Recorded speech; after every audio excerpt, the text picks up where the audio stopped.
Good morning, all of you. Nice to see you dropping in,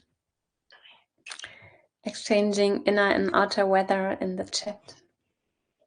It's very foggy here. I like that when I wake up and look out of the window and it's just, the sun already feeling in the bones, but still so foggy. So I like to greet you with some words from the Diamond Sutra. View this fleeting world as a star at dawn, a bubble in the stream, a flash of lightning in a summer cloud, the flickering lamp, a fountain and a dream.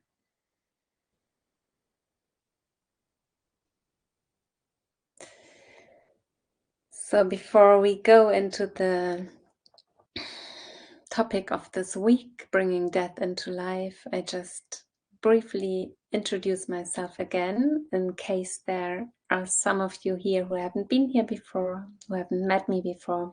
My name is Nirmala and I'm a mindfulness and meditation teacher, and I teach yoga and embodiment in silent retreats and in courses, mostly in Germany, but not only.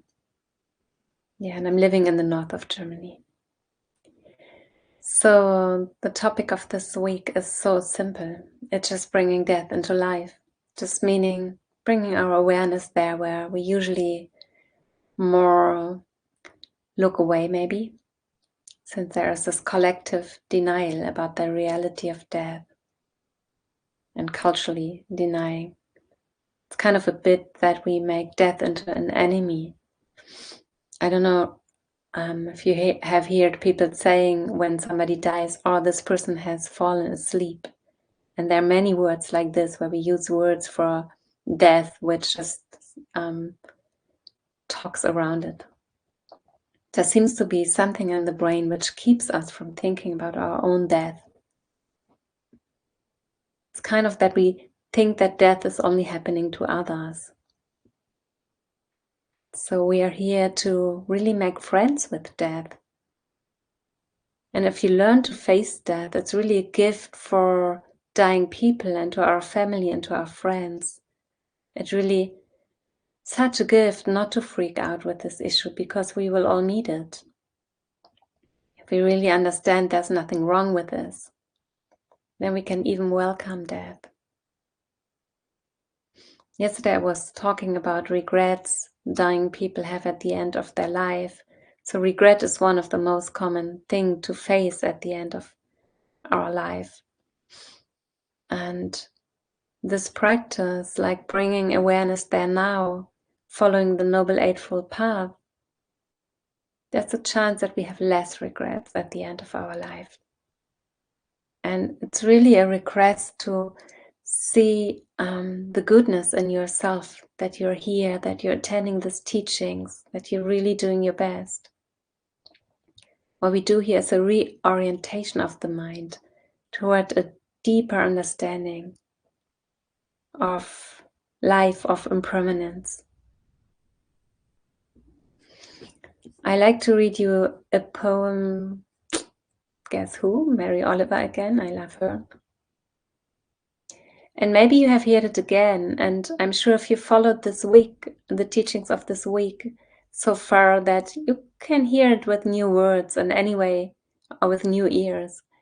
Anyway, you can just hear it freshly and see what responds in you. When death comes, like the hungry bear in autumn, when death comes and takes all the bright coins from his purse to buy me and snaps the purse shut. When death comes, like the measles pox. When death comes, like an iceberg between the shoulder blades. I want to step through the door, full of curiosity, wondering, what is it going to be like, that cottage of darkness? And therefore I look up in everything as a brotherhood and a sisterhood. And I look upon time as no more than an idea. And I consider eternity as another possibility. And I think of each life as a flower, as common as a field daisy, and a singular, and each name a comfortable music in the mouth, tending, as all music does, toward silence. And each body a line of courage and something precious to the earth. When it's over, I want to say all my life I was a bride married to amazement. I was the bridegroom taking the world into my arms. When it's over, I don't want to wonder if I have made of my life something particular and real. I don't want to find myself sighing and frightened or full of argument. I don't want to end up simply having visited this world.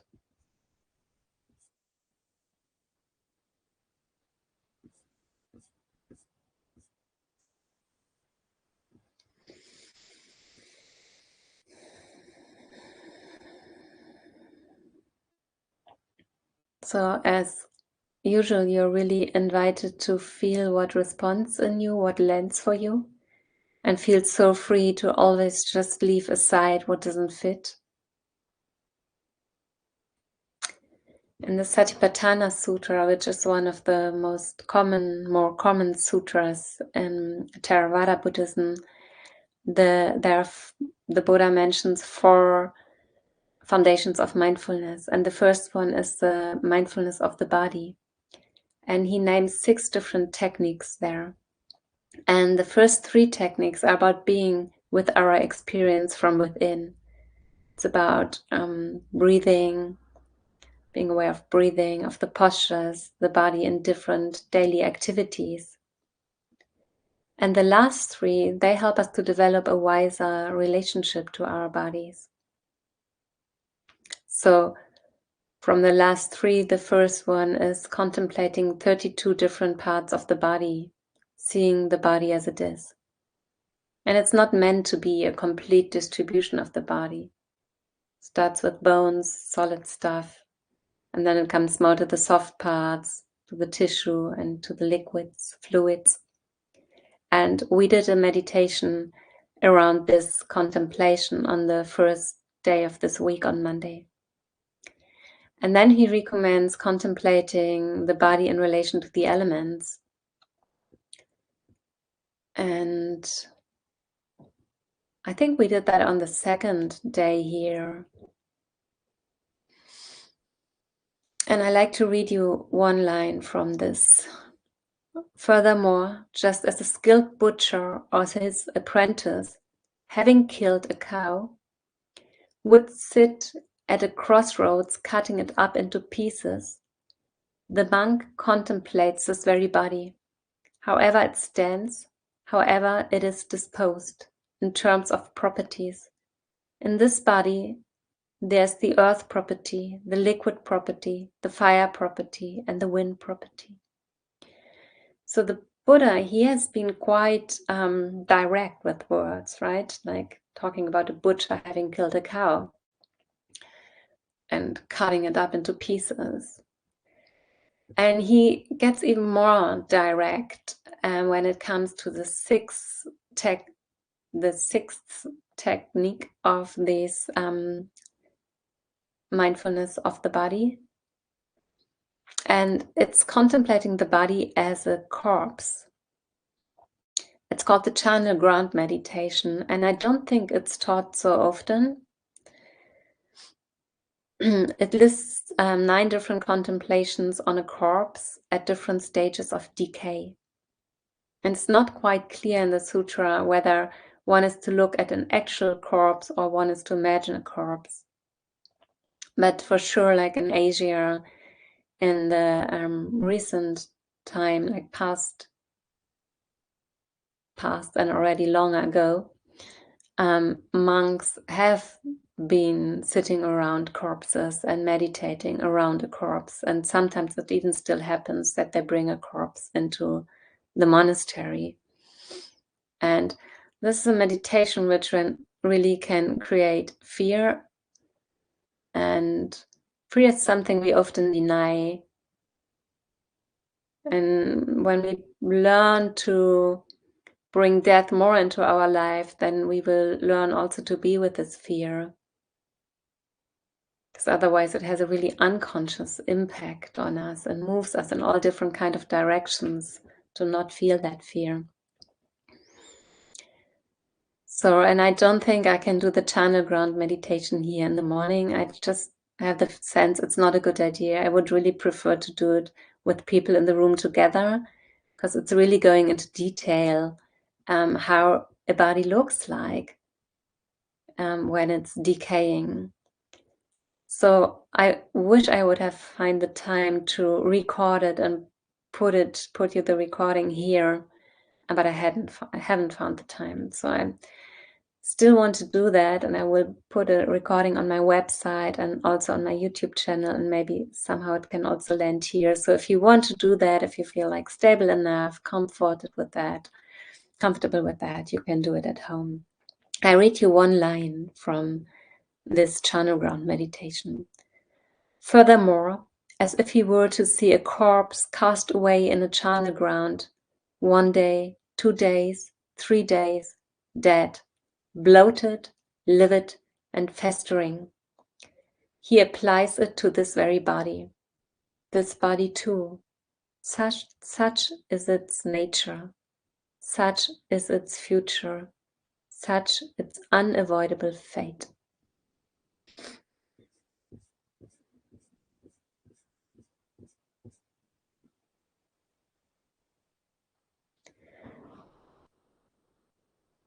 So again, when you are with intense feelings in your practice, regardless with which issue we are talking about, right? We are all human and all have to do with intense feelings.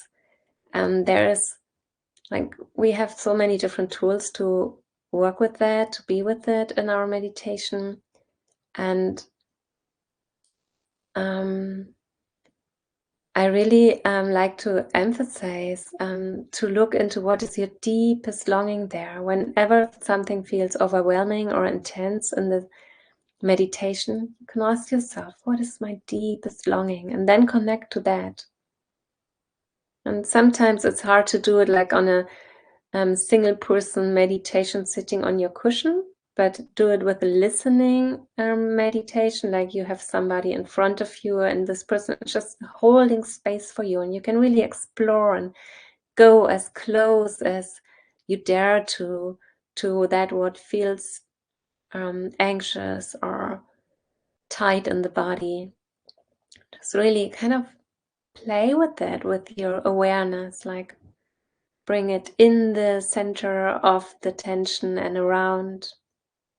Yeah, and just before we go into our meditation, I like to read you a tiny bit from the book from Ram Dass, Still Here. It's a great book. I can really recommend it. It's Embracing Aging, Changing, and Dying. And you can also already lay here, like we go directly into the meditation afterwards. You lay down or sit comfortable in your meditation seat. It is not the phenomena of aging that create suffering, but how the mind deals with these phenomena. For example, I've noticed an epidemic of if only itis in my work with people confronting old age. If only I didn't live here, I could do that. If only such and such were not my lot, I could have such and such that would make me happier. But these if onlys are the ego's self-sabotage and keep older people trapped in longings, in clinging to what could be, unable to rest in the present moment. As we age and lose the things of this world and find ourselves less able to change our external circumstances, This list of if onlys is bound to get longer, and our feelings of powerlessness will continue to grow with it. As we quiet down and move inward with age, we realize how vital it is to use our minds in ways that liberate us from the traps of the past. Luckily, old age provides us with ample opportunity to learn these new lessons. Many retired people find themselves with too much time on their hands. With the trumpets of desire quieting down and worldly pursuits starting to fall away, you have the opportunity to spend more quality time with yourself and to understand the power of your own mind.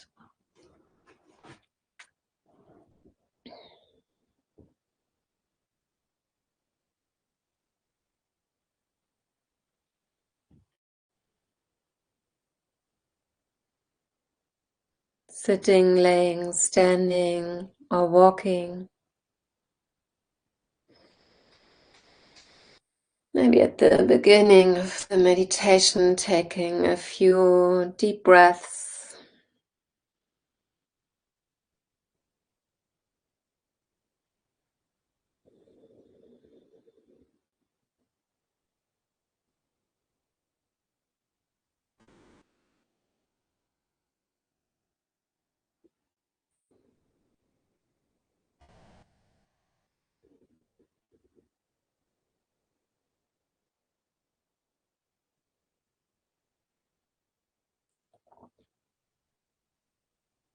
And just arriving here, really taking your time to settle in,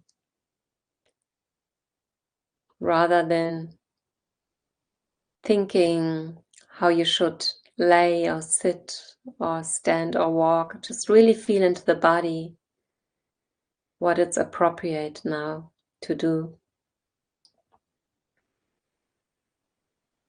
And as you arrive here, making the exhalation longer and longer and longer. So with every exhalation, the body can drop down a bit more into the ground.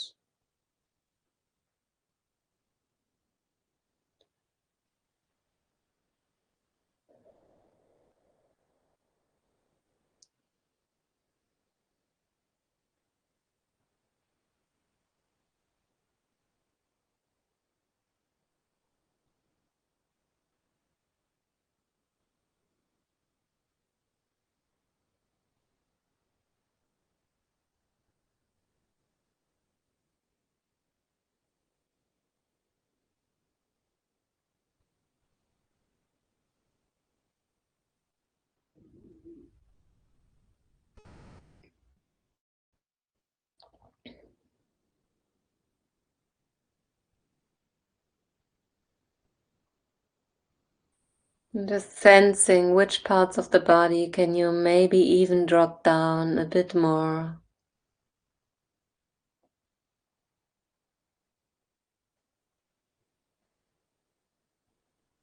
Maybe allowing the skin on your head to melt a bit, and the tissue in your throat and your neck and your shoulders.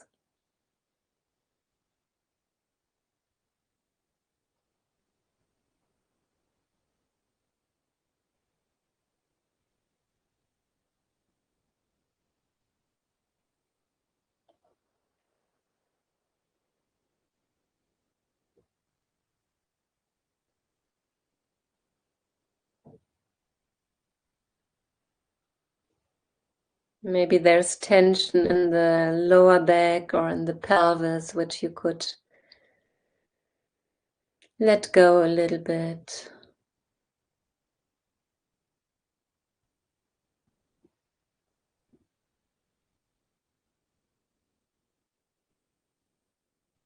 And what about relaxing the jaw a bit and the skin on your forehead?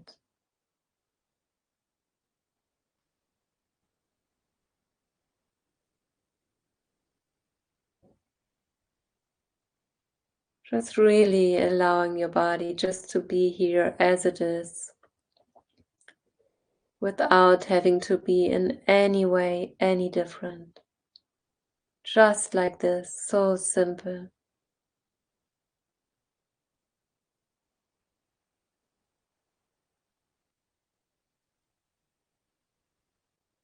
This body made of elements, breathing, expanding and contracting in this world of elements.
And just look for yourself. If there's something juicy, some path to go in your meditation, just be with that. Maybe it's the ground, surrendering to the ground, allowing the body to be so heavy.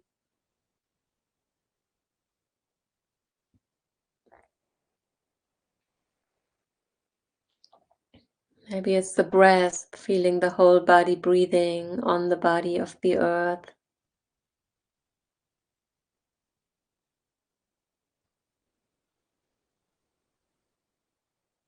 Or just being aware. There's a short breath, there's a long breath, just as it is.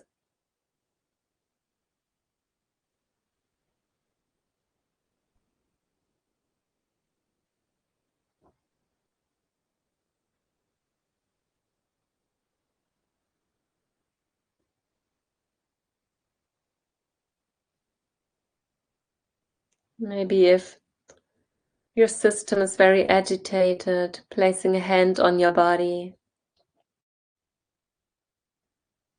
or even looking around out of the window.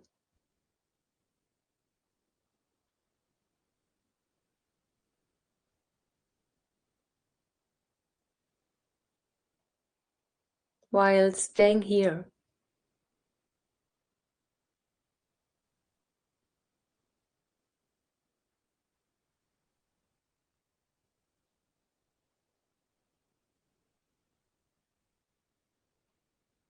Maybe there's something juicy in feeling the space around the body.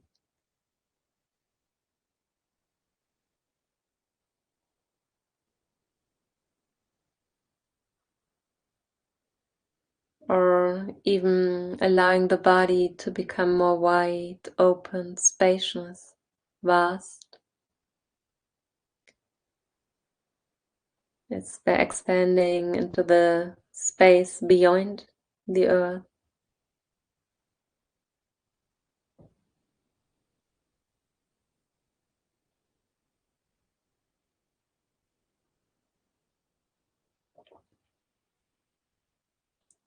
And you can keep meditating like you wish. And I drop in some of the death contemplations.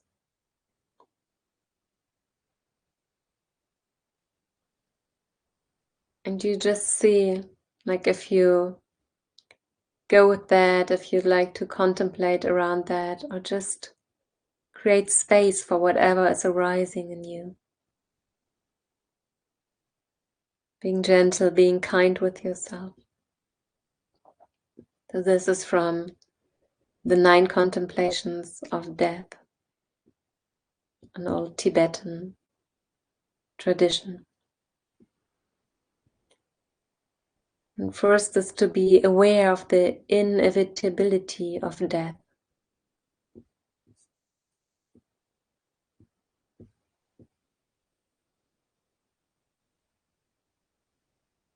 We plan so much stuff for the coming days, months, and years. And even though the only thing which is really sure is our own death, that will really happen for sure.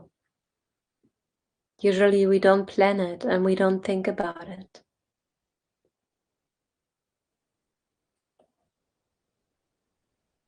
It's really worth just to acknowledge, to get a sense that death will definitely happen. And the first reflection you could allow around this, everybody will die.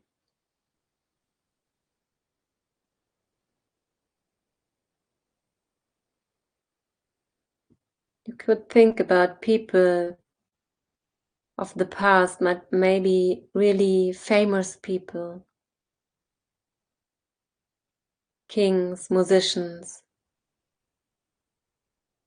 holy people, scientists, ordinary people.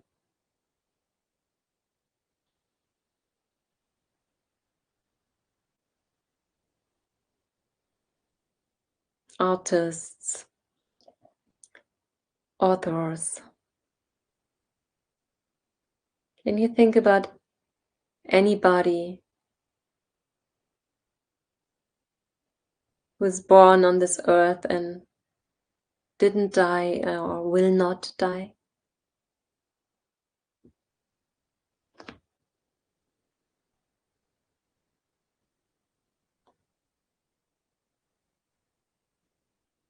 No matter how rich, how popular, life will end.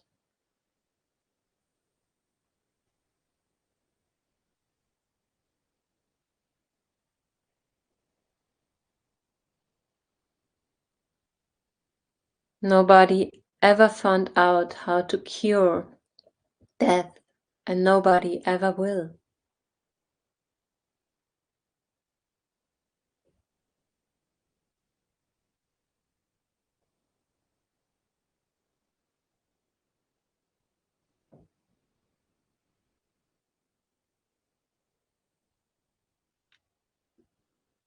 You can think about people who you know who died already.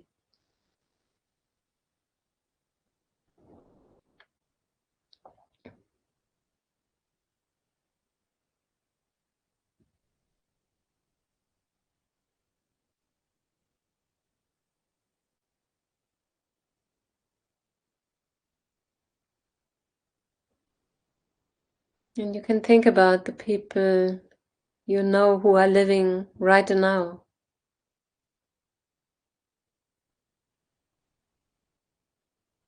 All of them will die.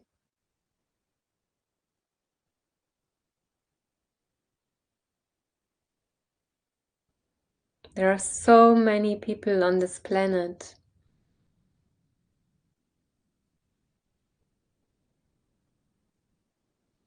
And within 100 years, most of them will be dead.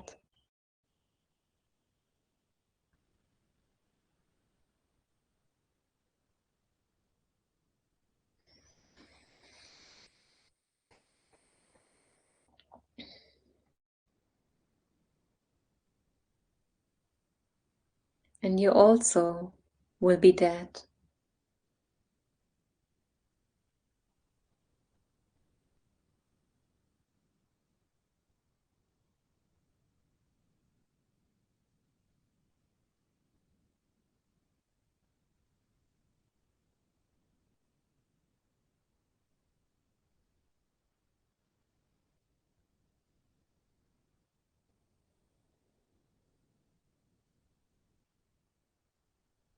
So while you're reflecting on that and allowing it to become true for yourself,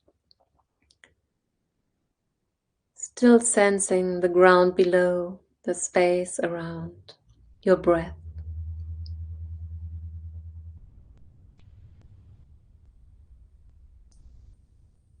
So the second reflection is the reflection that our lifespan is decreasing continuously. Our lifespan is decreasing continuously.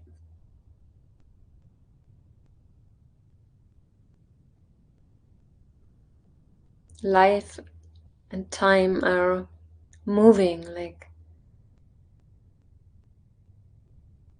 seconds will become minutes, minutes will become hours, hours will become days, days will become weeks, weeks will become months, months will become years. And since that is happening, we get closer and closer to our own death.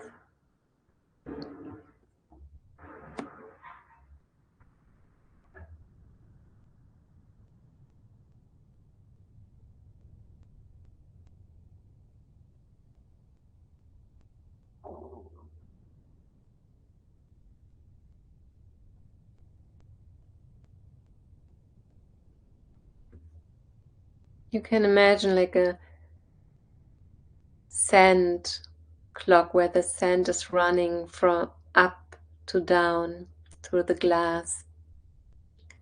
And just imagine this is your life, like the sand on the top part will become less and less and less. And at the end, there is no sand left.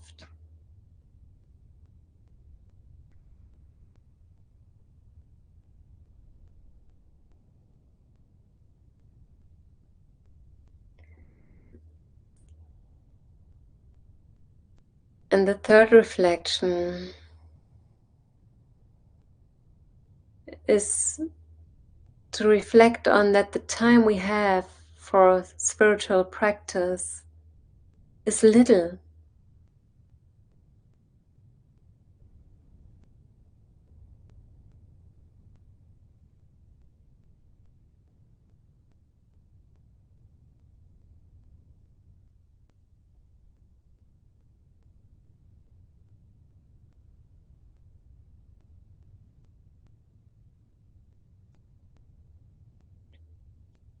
What are you doing to prepare for death?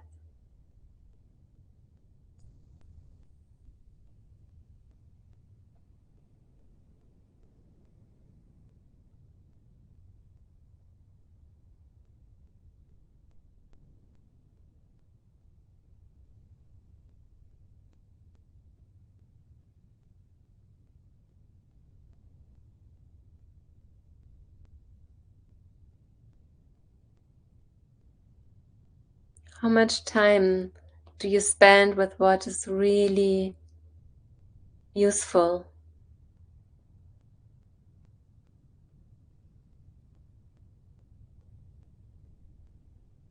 How much time do you spend in spiritual practice and doing things which help others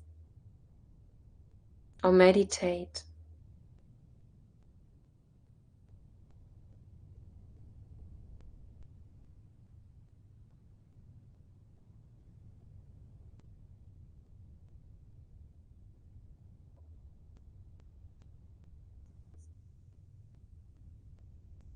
So stay with these three reflections that everyone must die, that lifespan is decreasing continuously, and that the time for developing our mind is small.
And then you can gently start changing the form of meditation. See whatever you can bring from this more formal meditation into this outer life right here, right now. Taking your time for the transit.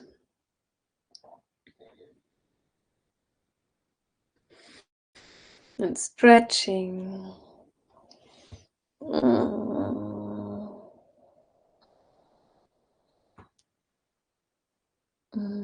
Thank you so much for joining. So if you are interested in doing the whole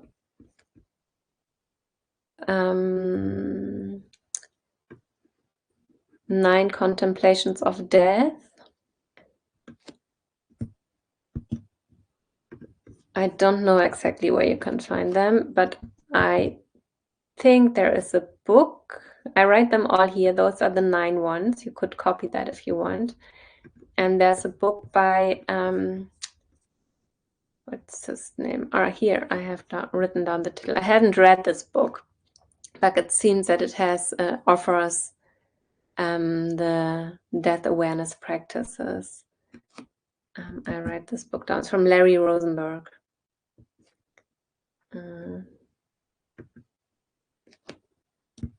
Okay.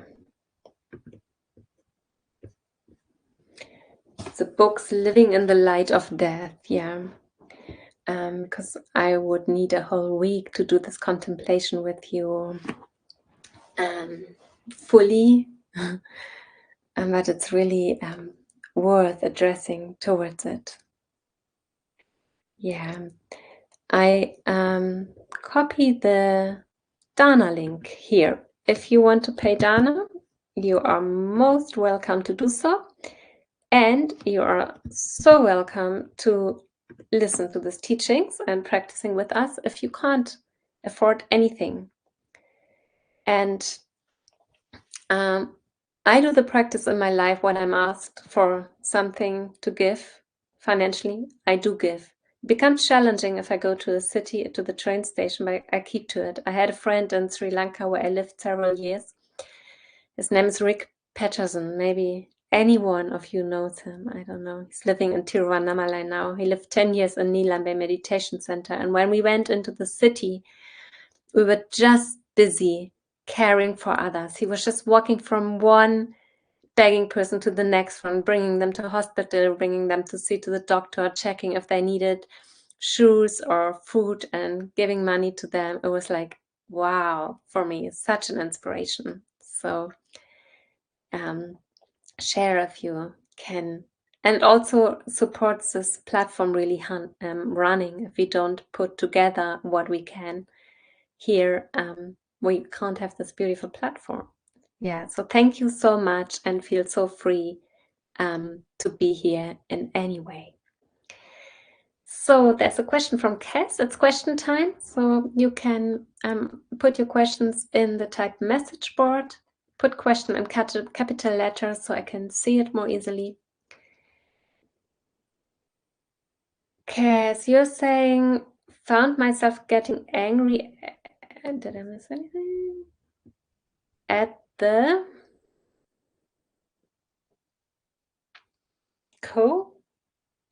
Sorry, I don't understand this question. Thoughts about the response of anger at some aspects of contemplation of body disintegration, finding disgust and agitation.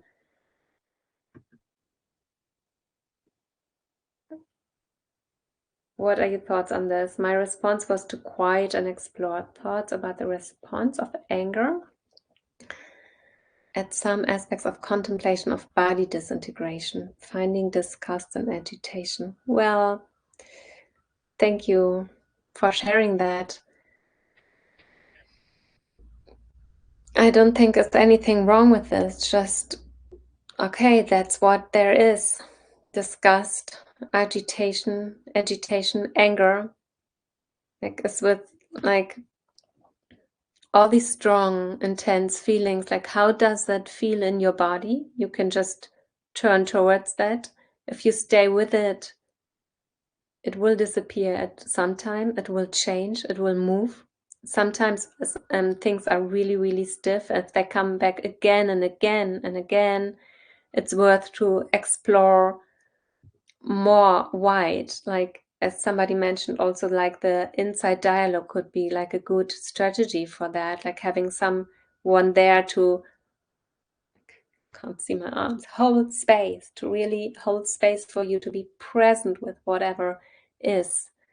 And then also just being curious, just being interested, what's going on? Ah, okay. Wow, there's anger. Could go directly into the anger and really feel the sensations in the body. You could sense into a field of the body which feels more at ease and light, peaceful. So that you have the possibility to create space around anger, around disgust. Just nothing wrong with these things coming up, with nothing at all. Just if we deny and if we don't bring our kindness there and our compassion there, they're just doing their own thing.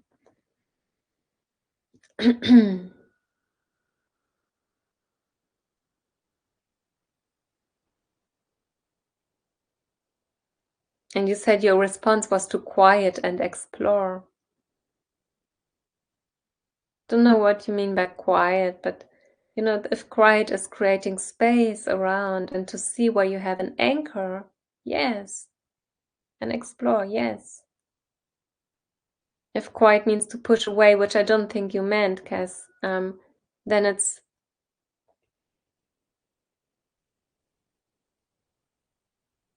then you're missing out something. Then it becomes like because there's a lot of strength in these emotions, right? In anger, there's a lot of strength in there. And if we deny this emotion, like it does its own thing, and it's always harmful if we don't bring our kindness and awareness there. Yeah. There's a question from Alastair McDonald.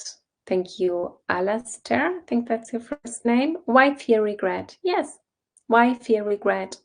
That's also a perspective we can take on. I was talking, I think the day before yesterday, about different perspectives on death. And one could be just, yeah, it's also just like it is. If at the end of our days, we are full of fear, we are full of denying, pushing away, if we are defensive, even aggressive, if we have regret, then that's how it is. And what we know from this life and this practice we are doing is that one thing leads to the next. One thing leads to the next. Birth, death, birth, death, birth, death, all the time. Something is also birthing. That's also like a law of birth somehow.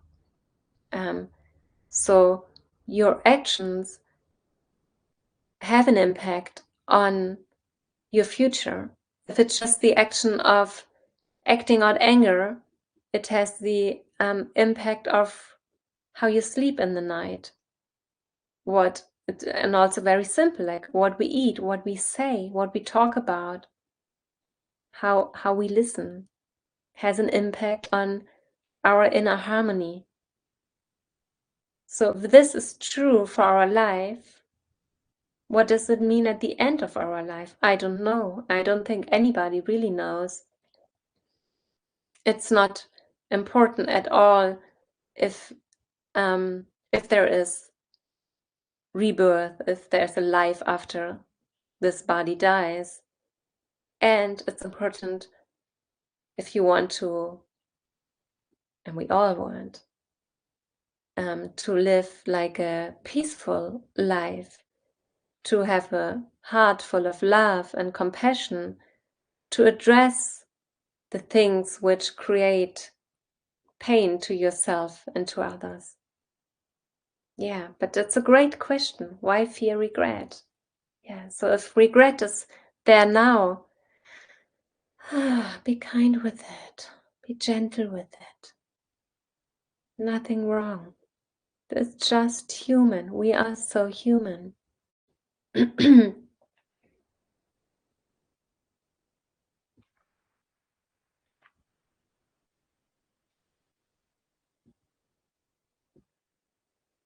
You said Bhikkhu Bodhi has recorded this as one of the 4 protective meditation.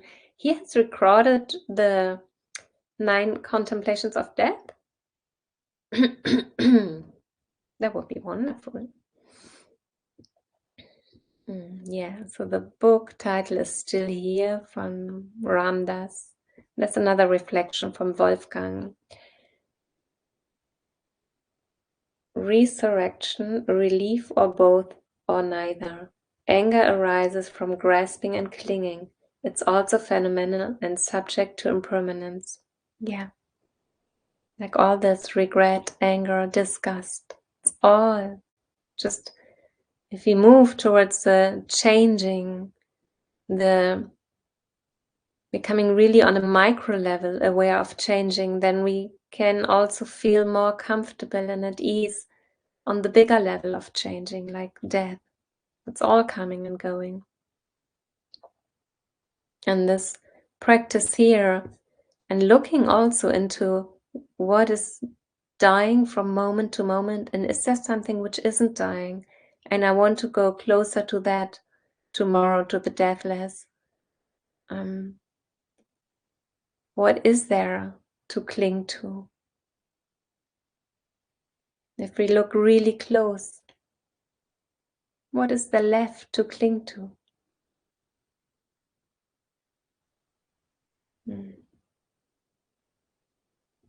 So this is a practice which offers a way free from clinging, or less clinging, to loosen the grip. And it sometimes really needs us to open the fist with. Sometimes maybe you can realize today during the day that you find yourself stuck in something, but just go to open the hand, open the fist. Yeah. So, dear fellow travelers, thank you all so much for being here. Just wonderful to be here together. And I'm looking forward to tomorrow to meet you again.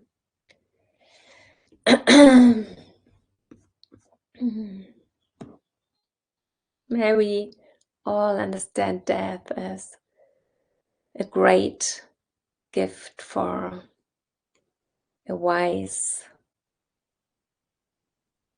and compassionate heart. And may all beings wake up to the depth of our true nature. Bye bye. See you tomorrow.